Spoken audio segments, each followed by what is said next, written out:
So it's like with... I don't know if I should make this joke. We could always cut it out.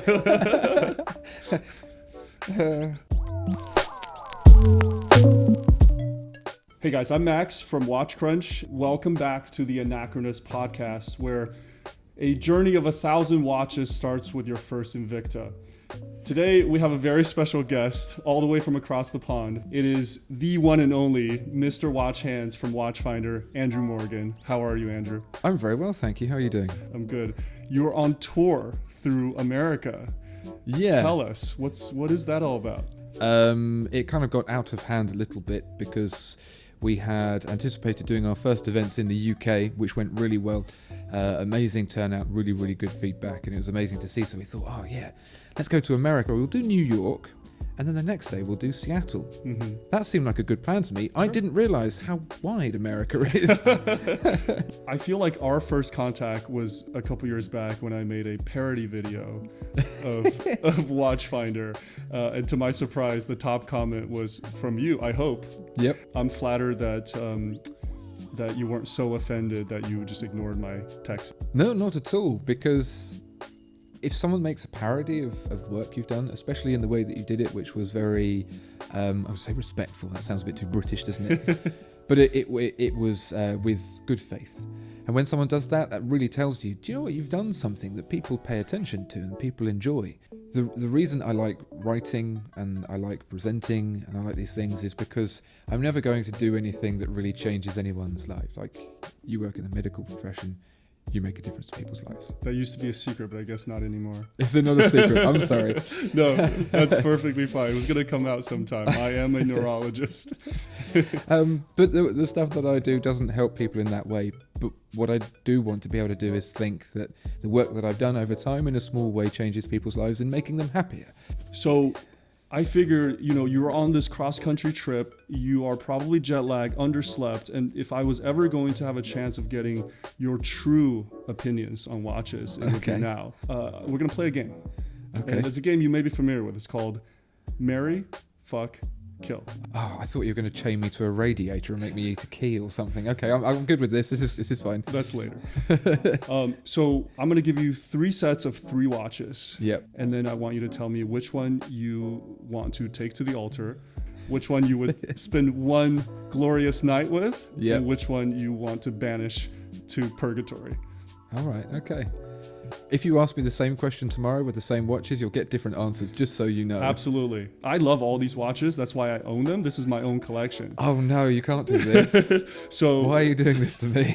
But I'm putting you between a lug and a hard place. Can I be chained to the radiator instead? But first, what are you wearing today? I am wearing a very appropriate watch. Having flown from the UK to New York and now over to Seattle, I need something that I can change the time on very rapidly. So this is a birthday gift from my wife very recently. Wow. Yeah. Special watch. Drum roll. It's an A500 as a reference. Okay. A Casio world timer. And it has, I don't know if you have sensitive sight here, but are you ready for the blast of light that I'm about to... Oh, man. Should warm my sunglasses. But I saw this. Tom and I did a video about the best Casios.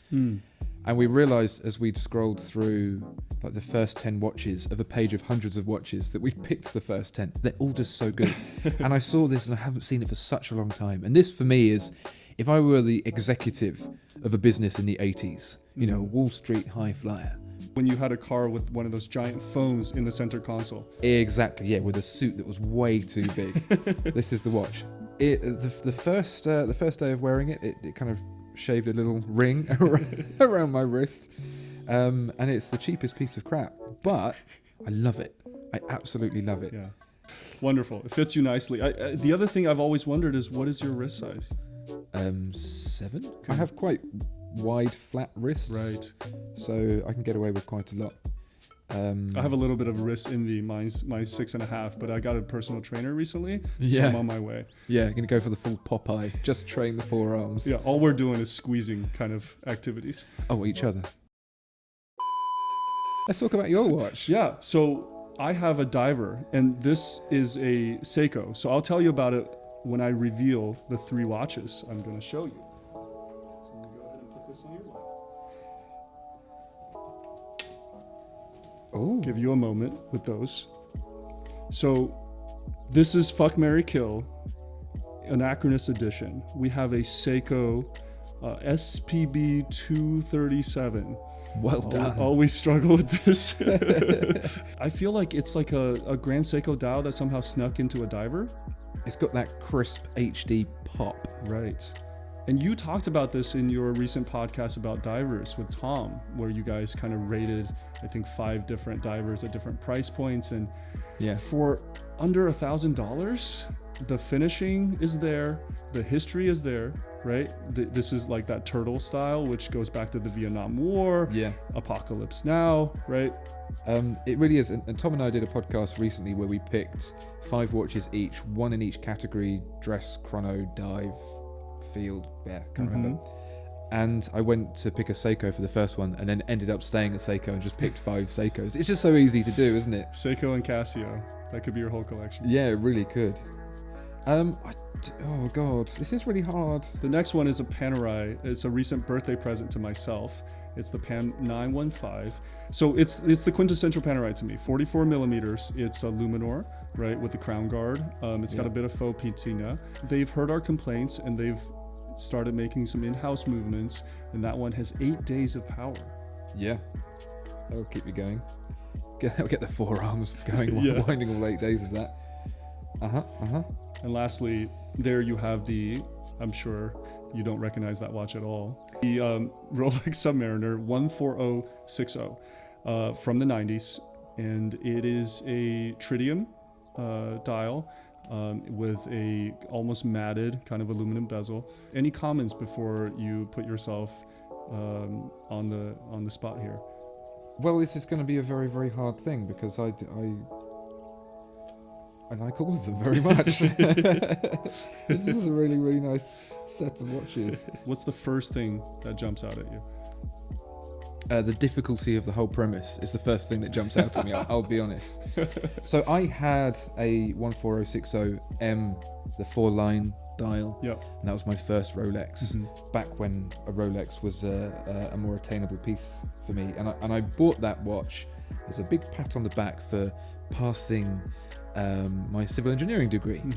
Didn't much particularly like civil engineering, it turns out, in the end, and I sold the watch. But I really regret it. 1, because I can't afford it, but 2, because what Rolex is now is like Rolex Premium. Sure. You know, Rolex Plus, Comfort Plus. This is Rolex. And it's everything I like about Rolex. It's small. It's not very well made, to be completely honest. It's not too shiny. It's not too shiny, and you just wear it and you forget it, and you only notice it because of the rattly sounds. Right. And I really, really like that because it feels like it comes away from some of the like the hype train stuff. The pretentiousness. Yeah, right. all of that. My friend told me this story. He was in an elevator. Another guy gets in. He's wearing a Black Bay 58, and the guy says, "Hey, cool watch. What is that?" And he said, "Oh, it's a Tudor." And the guy turns to him and says, "Oh, I don't know what that is, but you should try a Submariner. It's really cool." And I feel like that encapsulates why we have trouble with modern Submariners. Yeah, it really does. But it's such a great piece. And every time I see this, after having seen lots of the newest Submariner, it makes me think just how blocky and how awkward I think the modern Submariners are. Like, they're not ugly watches by any means, but this is really, really graceful and elegant. So is that the watch you would marry? Yes. We got something out of it. Yes, it is. Yes, it is. So I would probably... So I have an on and off kind of love affair with Panerai. Yeah. The most basic shapes of Radiomir and Luminor, for me, are perfect. Right. I would even go so far as to lose the Marina part and go all numbers. I don't want to know it's working, you know? I love the shape, I love the size, I love the story, I love how it's basically a bodge job for the Italian Navy. You know, it's working with scant budgets and kind of minimal resource. The story of the Crown Guard, I've told it many times, but I absolutely love it. They could have put an automatic movement in it. It was around at the time when it evolved, but they the Italian Royal Navy didn't want to pay for it. But having a screw down crown, the people unscrewing it and winding the watch and screwing it, they were just ruining the threads all the time. Yeah. So they invented this monstrosity, this flappy thing. And in true Italian style, it somehow works. And so I think a lot of people look at that and think this is being designed to look like that, to be different. And it's not. No. And that's what I absolutely This love is what about they it. settled on. So I think this is the one night stand. I think it's just, it's the watch that you love, but you don't want anyone else to know that you love. But actually, it's great. That was very much an impulse purchase for me. I was at the AD and I walked by the case and I said, man, if you guys had a 915, that would be interesting. And she said, hold on 1 second. And she came out of the back room and the clouds parted and the choir sang, and I knew that was the moment. When was that? How recent? That was in early March. Okay, so still quite recent. very. How are you feeling about it now? Do you still have the same clouds parting, or did they part and you got a lightning bolt in the face?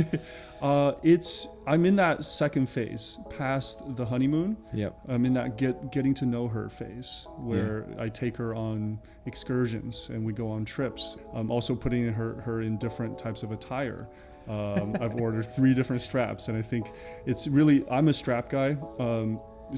Just bands in general, I feel like they can completely change your relationship with the watch. And so I'm really interested to seeing her in a skirt.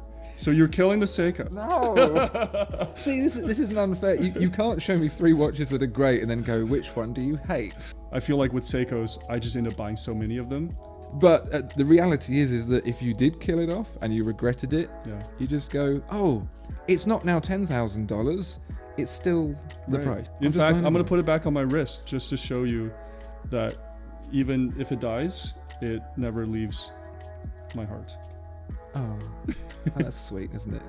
It's funny that we've got 2 watches here that make up the better part of $15,000 plus, and you just reached out and grabbed the Seiko. I feel like that's the thing about real enthusiasts. It's what your heart is saying at that moment. Yeah. And tomorrow morning it may be the Rolex or the Panerai, but right now it's the Seiko. And you could say, what defines a collector? Some people might say the collector doesn't have the Royal Oak and the Nautilus in their watch box. I think that's wrong. The collector might have the Royal Oak and the Nautilus. They've got the Seiko next to it as well, and the Casio. Yeah. I encourage you to check out the personal channel of Andrew Morgan Watches. He is the only person I know who can not talk about watches for 10 minutes on a watch channel and still make you feel very engaged. Make sure to check out the WatchCrunch app. We've worked for a year on this on both iOS and Android. And if you at me on WatchCrunch, chances are I'll respond. I'm always floating around on there talking to people. So yeah, see you on there.